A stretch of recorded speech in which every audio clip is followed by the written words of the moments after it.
adduna bu fekkoon tey moom mi ko bind moom ko da ko yemale woon ak laafu yoo moom mu yemale adduna ak laafu yoo.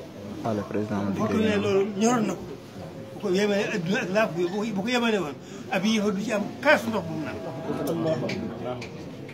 da ci lépp yërmande ngëneem rek ngëneem waaye yàlla mooy dëgg li mu wax mooy dëgg. exemple mooy Sëriñ Tuubaa biñ ko gisee bañ gisoon buñ ko gis noppee gis bëggu fi dara gisu fi dara nekku fi ci dara lu ba niñ ko noppee gis loolu mooy dëgg waaye nag yàlla mooy defee nii itam ci coobareem waaye yàlla nu yàlla gindil boppam te xiir nu ci boppam te xiir nu Sëriñ Tuubaa lii rek mooy wax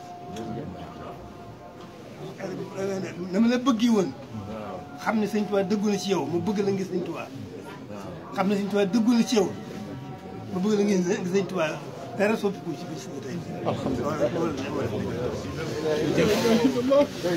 président yi noonu di jooy ale ñaa gis nga loolu président daanu na Sëñ Tuubaa wax lii tey sa xol sedd na.